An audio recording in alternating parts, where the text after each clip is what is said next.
어떤 가정의 할머니 한 분이 세례를 받게 되었습니다. 세례 문답을 하기 전에 먼저 믿은 며느리가 시어머니에게 세례 문답에 대해서 단단히 일러 주었습니다. 어머니, 목사님이 예수님이 누구의 죄 때문에 돌아가셨나요? 하고 물으시면 무조건 내 죄 때문에 예수님 십자가에 달려 돌아가셨습니다. 이렇게 대답하세요. 드디어 세례를 받기 전에 목사님이 세례 문답을 하게 됐습니다. 할머니, 예수님이 십자가에 달려 돌아가신 것이 누구의 죄 때문이지요? 할머니가 자신만만하게 대답합니다. 네, 모두 우리 며느리의 죄 때문입니다. 성만찬과 함께 세례는 개신교의 가장 중요한 성례전입니다. 세례식이나 성만찬 예식은 예수님으로부터 비롯되었기 때문에 우리 개신교의 양대 기둥과 같은 예전이 바로 성만찬과 세례 예식입니다. 특별히 세례 예식은 아주 중요합니다. 종교개혁자 마틴 루터가 종교개혁을 하다가 여러 가지 어려운 일을 만납니다. 그러면 믿음이 흔들립니다. 하나님이 과연 살아계실까? 이런 의심이 들 때마다 자신이 세례받았다는 사실을 되새기면서 의심을 물리쳤다고 하는 이야기가 있습니다. 마틴, 기억해, 너는 세례받은 사람이잖아. 루터가 나는 크리스찬이잖아. 나는 주님을 믿습니다. 이렇게 고백해서 의심을 물리친 것이 아니라 자신이 세례받았다는 사실을 확인하면서 의심을 물리쳤다고 하는 것은 대단히 중요한 일입니다. 초대교회는 세례를 중하게 여겼습니다. 일단 세례를 받은 다음에는 죄를 지어서 안 된다는 생각을 했기 때문에 누가 보더라도 독실한 크리스찬인데 세상을 떠나기 한 주 전에 몇 달 전에 세례를 받는 이들이 많았습니다. 어떤 로마 황제는 누가 보더라도 훌륭한 크리스찬이 틀림없었지만 임종 직전에 가서야 세례를 받은 이도 있습니다. 초대교회 세례 풍속을 잠깐 말씀을 드리겠습니다. 주후 313년에 콘스탄티누스 대제가 밀라노 칙령을 발표하면서 기독교는 로마의 국교가 되었습니다. 장장 300년 동안 많은 핍박을 받던 기독교가 이제 국가의 보호를 받는 국가적인 종교가 됐습니다. 그때부터 세례 받으려고 하는 사람들이 급증했습니다. 대개 세례 준비 교육을 받는데 2년 정도 걸렸습니다. 세례 받으려고 하는 사람이 너무 많다 보니까 세례 교육을 시킬 교사가 턱없이 부족한 거예요. 그래서 이 교육 기간이 단축이 되기 시작했습니다. 초대교회는 이제 전신 침례를 이제 받게 됐는데 벌거벗은 상태에서 세례를 받아야 했기 때문에 남자 여자 세례받는 장소가 각각 달랐습니다. 세례탕에 들어가 세례를 받기 전에 마귀와 단교하고 세상에서 뽐내던 일을 그만두겠다고 공식 선언을 해야 합니다. 그런 다음에 서쪽으로 돌아서서 침을 뱉습니다. 옛날 사람들은 서쪽이 암흑을 상징한다고 생각했기 때문에 세상을 경멸한다고 하는 표시로 서쪽을 향해서 침을 뱉어야 합니다. 그리고는 동쪽으로 돌아서서 나는 예수를 그리스도로 믿습니다. 나는 예수님이 하나님의 아들임 믿습니다. 신앙 고백을 합니다. 그런 다음에 세례탕에 들어가 무릎을 꿇은 세례자에게 성부, 성자, 성령의 이름으로 3차례 성수를 머리에 끼얹어 세례를 줍니다. 세례를 받고 나온 세례자는 흰색 튜닉을 착용합니다. 이 튜닉이라고 하는 것은 소매가 없는 무릎까지 내려오는 헐렁헐렁한 옷, 옛날 그리스 로마 시대 영화를 보게 되면 튜닉을 입은 이들이 많아요. 하필이면 색깔이 흰색이라고 하는 것은 순교를 상징하기 때문이 아니라 고대인들은 흰색이 승리의 상징이라고 믿었어요. 이제는 세례받고 승리자가 되었다고 한 표시로 튜닉을 착용합니다. 왕 같은 제사장이 되었다고 한 표시로 머리에 올리브 기름을 발라줍니다. 감람유를 발라줍니다.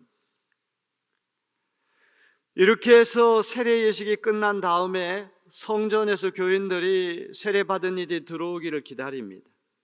그러면 세례받은 이들이 성전에 들어오면 열렬한 박수로 환영합니다. 이제 물 세례라고 하는 외적인 세례, 이제 내적인 세례의 표시로 물이나 포도주 잔을 받고 젖과 꿀이 흐르는 약속의 땅, 가나안 땅에 진입했다는 표시로 꿀을 탄 우유를 받아 마시게 합니다. 이렇게 성대한 세례 예식이 끝난 후에 비로소 성찬을 분급받게 됩니다.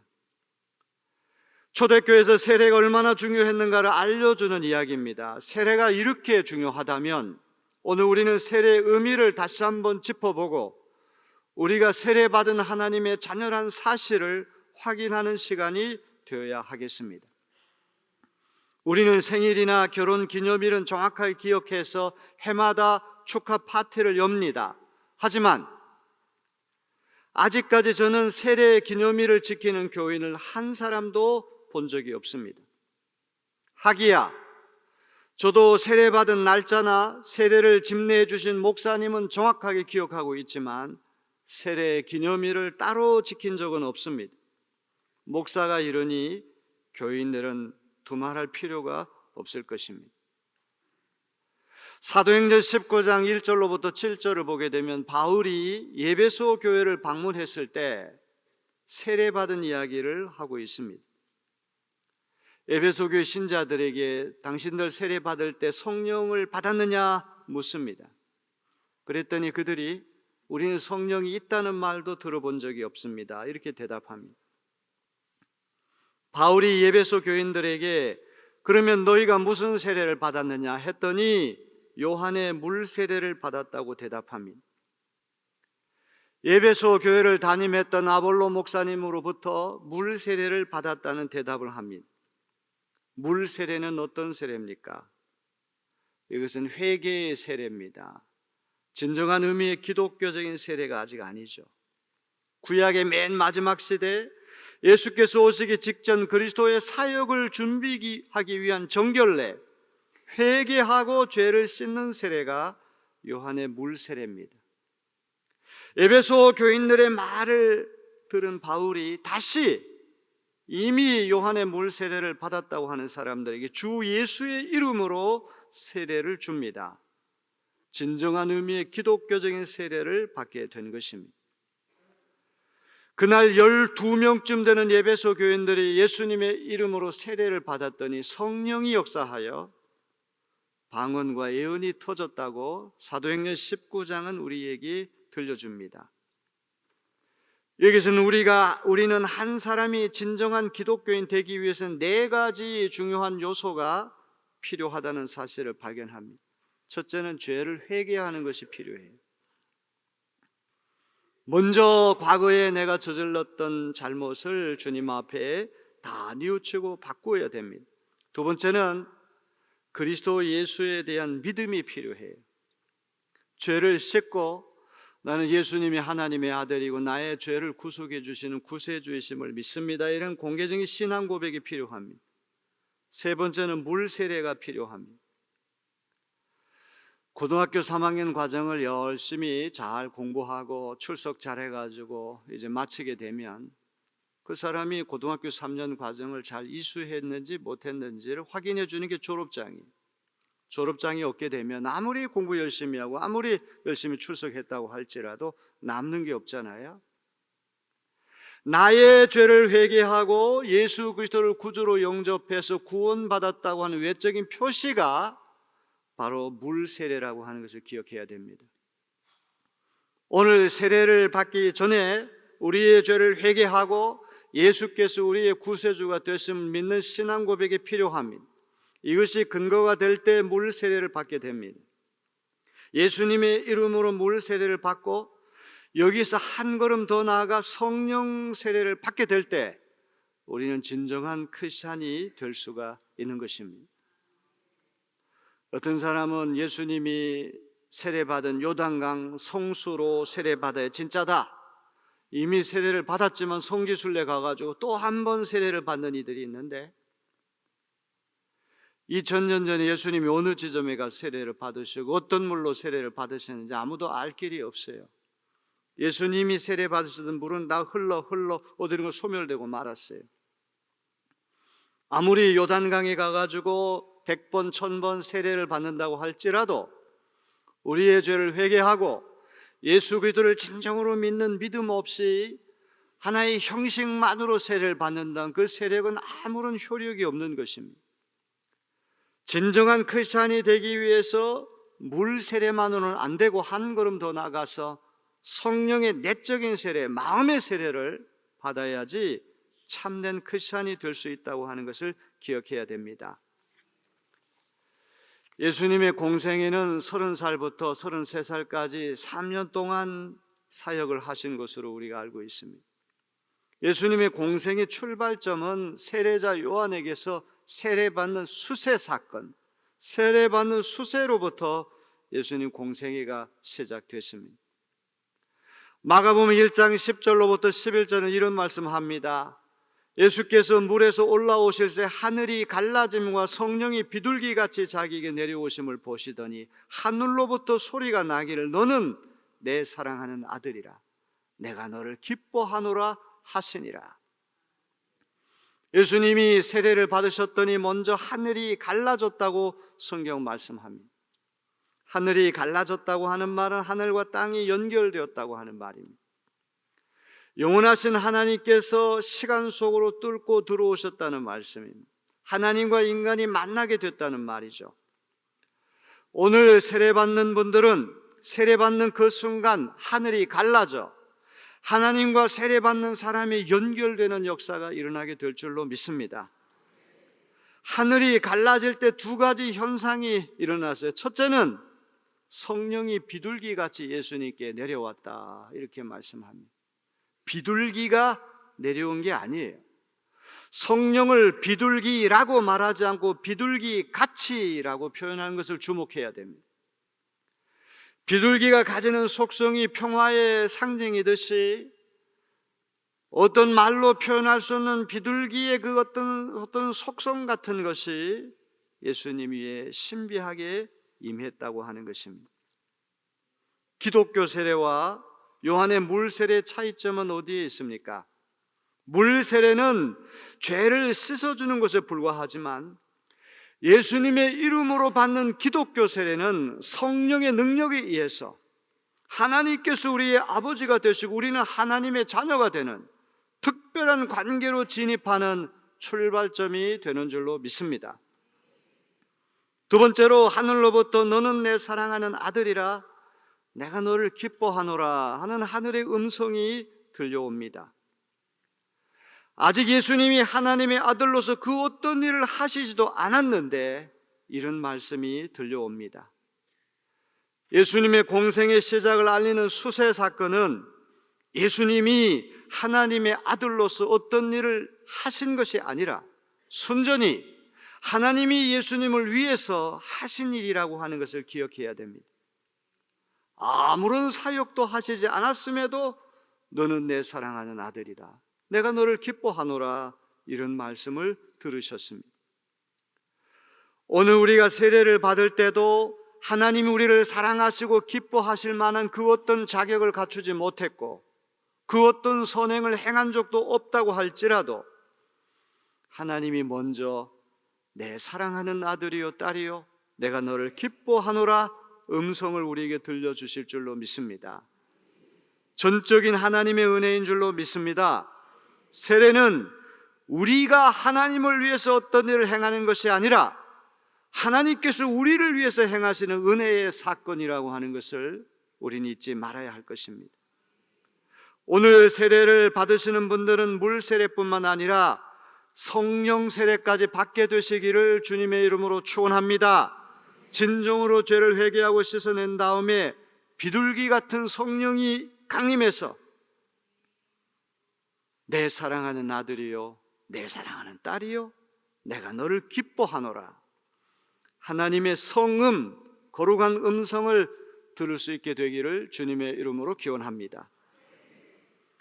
오늘 세례에 대한 설교를 이왕 하게 되었으니 5월 5일에 있게 될 유아 세례를 염두에 두고 유아 세례에 대해서도 말씀을 드리려고 합니다. 모든 교파가 유아 세례를 인정하는 것은 아닙니다. 침례교, 성결교회는 유아 세례를 반대합니다. 이유는 간단합니다. 성경에 근거가 없다는 거예요. 아무리 성경 읽어봐도 예수께서 유아 세례를 베푸셨다거나 사도들이 유아 세례 베풀었다는 기록을 찾기 어렵습니다. 성서적 근거가 없는 유아 세례의 정당성을 주기 어렵다. 그래서 유아 세례를 반대합니다. 또 하나의 중요한 근거는 세례라고 하는 것은 자발적인 신앙 고백이 선행돼야 돼요. 하나님 앞과 사람들 앞에서 예수를 그리스도로 믿는 신앙 고백이 선행돼야 되는데 아직 인지 능력을 갖추지 못한 어린 유아가 전적으로 부모님과 가족들의 믿음을 의지해서 세례를 받기 때문에 당사자의 신앙 고백이 없는데 어떻게 세례를 주느냐, 이런 문제가 또 걸립니다. 가톨릭 교회와 성공회, 감리교회와 장로교회 대부분은 유아 세례를 인정합니다. 성경에는 없지만 주후 2세기 말 무렵부터 유아 세례를 베푼 전통이 있다는 것을 알 수 있습니다. 온 집안이 집단으로 개종해서 세례를 받을 때 양친이 독실한 신자일 경우 태어난 3세 미만의 유아들에게 세례를 베풀었다는 기록이 나와요. 성서적인 근거도 부족하고 자발적인 신앙 고백도 없이 오로지 부모님과 가족들의 믿음에 의지해 유아 세례를 준다면 우리 유아 세례를 어떻게 정당화할 수 있을까요? 세례는 은총의 언약이라는 큰 틀 안에서 이해가 되어야 합니다.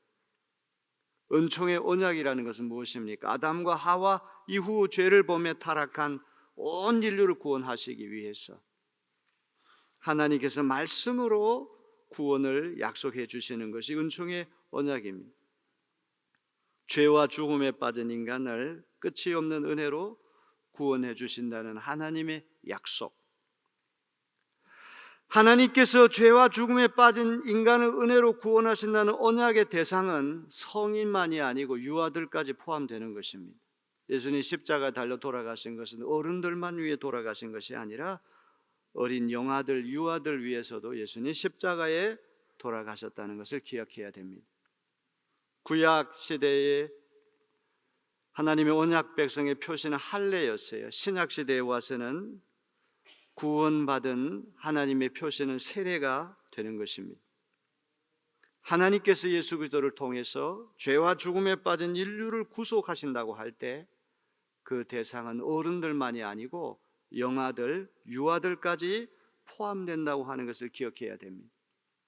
갓난아기로 태어난다고 할지라도 죄가 없는 것이 아니고 원죄를 갖게 된다는 것이 기독교의 독특한 인간관이에요. 원죄라고 하는 것은 상속죄예요. 유전죄예요. 불가항력적으로 물려받는 거예요. 우리가 어떤 죄를 짓지 않는다고 할지라도 아담 안에 있게든 우리는 다 죄인이 될 수밖에 없는 거예요. 어거스틴의 고백록이라는 책을 읽어보게 되면 이 원죄를 확인하기 위해서 어거스틴이 유아들, 영아들을 관찰한 이야기들이 많이 나와요. 1살 먹은 어린 아기가 엄마 젖을 충분히 먹고 포만감에 젖어 있는데 옆집 아이가 젖이 부족해가지고 동량젖을 먹이는 거예요. 그럼 엄마 젖을 그렇게 먹고 행복감에 젖어 있던 애가 갑자기 얼굴이 새파랗게 질려가지고 우는 거예요. 아니, 죄가 뭔지를 가르쳐 준 적도 없는데 어떻게 저 아이가 저렇게 새파랗게 질려서 울음을 터뜨릴까? 5살 먹은 오빠하고 3살 먹은 여동생이 이리저리 뛰고 놀다가 5살 먹은 오빠가 아빠가 아끼는 청자를 깨뜨렸어요. 아버지가 다 알아요. 너 왜 그러냐 그러면 순순히 자기 잘못을 인정하는 오빠는 없어요. 다 여동생 때문에 그렇게 됐다. 책임을 전가한다는 거예요. 아담에게 왜 선악과를 따먹었느냐, 하와에게 왜 선악과 손댔느냐, 저 여자 때문에, 뱀 때문에. 책임을 전가하는 것이 인류의 오랜 해묵은 습관인데 이게 바로 원죄의 표시라는 거예요. 어거스틴이 발견한 것은 무엇입니까? 어린아이가 착하다고 하는 것은 힘이 없기 때문에 착해 보이는 것이지 그 깊은 영혼 속에는 원죄라고 하는 뿌리 깊은 죄가 있다는 것입니다. 어린아이라고 할지라도 원죄를 피할 수가 없다면 예수 그리스도의 보배로운 피를 통해서만 구원받을 수가 있는 것입니다. 제 아무리 순결해 보이는 어린 아기라고 할지라도 십자가에 달리신 예수 그리스도를 믿어야지만 구원받을 수 있다고 하는 것, 이것이 너무나 중요한 것입니다. 초대교회에서는 한 집안이 기독교로 개종할 때 어른들만 세례를 받고 구원받은 것이 아니라 유아들까지 함께 세례를 받았어요. 유아도 죄가 있고 그리스도의 이름으로 구원받을 필요가 있기 때문에 그런 것입니다. 유아 세례에서 중요한 것은 양친의 믿음, 가족들의 믿음이 얼마나 중요한지 몰라요. 세례라고 하는 것이 그 자체는 우리를 기계적으로 마술적으로 구원시키는 것이 절대 아닙니다. 회개 없이 믿음 없이 요단강에 가서 성수로 세례를 수백 번 수천 번 받는다고 할지라도 세례받는 행위나 세례의 결과가 우리를 구원하는 것은 절대로 아닙니다. 외적인 세례보다 훨씬 더 중요한 것이 내적인 세례요 마음의 세례며 물 세례보다 훨씬 더 중요한 것이 성령 세례라고 하는 것을 잊지 말아야만 할 것입니다. 어린 영아나 유아를 양친의 믿음을 보고 유아 세례를 준다면 이 부모님과 가족들이 결심하는 것이 중요합니다. 유아 세례 받은 아이가 키와 지혜가 자라가면서 스스로 신앙 고백을 할 때까지 믿음으로 잘 양육해줘 주님의 교양과 훈계로 잘 가르치겠다고 하는 결단이 얼마나 중요한지 알 수 없습니다. 예수를 믿으려면 나이가 많아서 중간에 믿는 것보다 어머니 뱃속에 있을 때부터 믿다가 유아 세례를 받는 것이 제일 좋다는 생각을 해봅니다. 세속 가치관의 지배를 받기 전 마음이 백지 상태일 때 예수를 믿어서 그 가르침대로 사는 것이 좋기 때문에 그런 것입니다. 그런데 유아 세례를 받는 아이들은 부모님이 앞으로 믿음의 본을 보이고 말씀으로 잘 양육해서 유아 세례를 받았는데 성장하면서 곁길로 빗나가는 일이 없도록 책임지고 양육하는 그 자세가 얼마나 필요한지 모릅니다. 유아 세례가 지내는 한계성 때문에 미국 교회나 서양에 있는 유럽에 있는 교회들은 컨퍼메이션이라고 하는 견진 성사라고 하는 프로그램을 합니다. 초등학교 3학년, 4학년쯤 되면 인지 능력이 발달하니까 한 1년 동안 교육을 시키는 거예요. 저도 네브라스카라고 하는 곳에서 미국은 목회를 할 때 그 미국 애들 유아 세례 받은 애들 가운데 3, 4학년 애들을 1년 동안 성경도 가르치고 교회사도 가르치고 여러 가지를 가르쳐요. 그러면 이제 부활절이 되면 부모님이 제일 예쁜 옷을 사주는 거예요. 그럼 부활절 날 다 와가지고 1년 동안 받은 것들을 교인들 앞에서 다 발표도 하고 컨펌이라고 하는 게 확인하다, 확증한다는 말이에요. 유아 세례 받았던 것을 이제 재차 공개적으로 하나님과 교인들 앞에 신앙 고백을 하게 해가 진짜 그 믿음을 확증받는 시간이 컨퍼메이션, 견진 성사라고 하는 프로그램이에요. 한국 교회는 안타깝게도 이 견진 성사 프로그램이 없어요. 나이 18세가 되면 저절로 입교를 시키는데 이 컨펌이 되면 이제 입교를 이제 하게 되는 것입니다. 성인 세례나 유아 세례나 회중의 책임도 적지 않아요. 세례 받은 이들을 올바른 신앙으로 양육할 책임은 직계 가족들에게만 있는 것이 아니라 우리 교회 구성원 모두에게도 있다고 하는 것을 기억해야 됩니다. 오늘 세례 받을 분들, 유아 세례 받을 아이들, 남의 집 식구들이 아니에요. 우리 교회 공동체 일원들입니다. 예수 그리스도의 보배로운 피로 연결된 연합한 한 가족입니다. 그래서 오늘 세례 받는 이들이 좋은 신앙인으로 자라나갈 수 있도록 끊임없이 기도해 주시고 격려하시고 축복해 주시는 우리 모두가 다 되어야 할 줄로 믿습니다. 가톨릭 교회에서는 영세를 받으면 대부, godfather, 이 대부 대모 제도가 있어요. 우리 개신교회는 대부 대모 제도가 없는데 오늘 우리가 영적으로 유아 세례 받는 아이들, 또 오늘 세례 받는 분들 다 영적으로 어떤 후견인 역할을 하면 좋겠어요. 그분들이 훌륭한 믿음을 갖고 좋은 일꾼으로 자라나갈 수 있도록 아낌없이 기도하고 격려하고 축복하고 좋은 신앙의 본을 보여주는 우리 내립교회 모든 회중이 되었으면 좋겠습니다. 자, 오늘 우리 세례 받으실 분들 여러분 계시는데 오늘이 며칠입니까? 2024년 4월 28일? 네. 4월 28일 이 날을 영원히 잊지 마시길 바랍니다. 제2의 탄생하는 시간이 되었으면 좋겠어요. 또 세례받은 장소 내립교회 예루살렘 성전, 세례 집례자, 집례자는 별로 중요하지 않을 수도 있겠죠. 하지만 이제 이 미국에서는 그 목사 안수 받을 때 어떤 감독님이 나에게 목사 안수를 줬느냐 이게 아주 중요해요. 항상 이력서에 어떤 감독님으로 목사 안수 받았다 이게 꼭 따라 붙는데 오늘 세례 베푼 목사 이름도 기억해 주시면 고맙겠습니다. 자, 오늘 우리 세례 받으실 분들을 위해서 함께 기도하는 시간이 되었으면 좋겠어요. 오늘 세례 받으실 분들 이 아름다운 날, 이 찬란한 날, 눈이 부시게 푸르고 아름다운 날 오늘 세례 받고 우리 하나님의 가족으로 편입되는 복된 날입니다. 세례 받으실 분들이 좋은 신앙으로 은사를 발견하고 개발하고 활용해서 하나님 나라의 충성된 일꾼으로 성장해 나갈 수 있도록 우리 기도합시다. 우리 주여 한번 외치고 다 같이 기도 올립니다.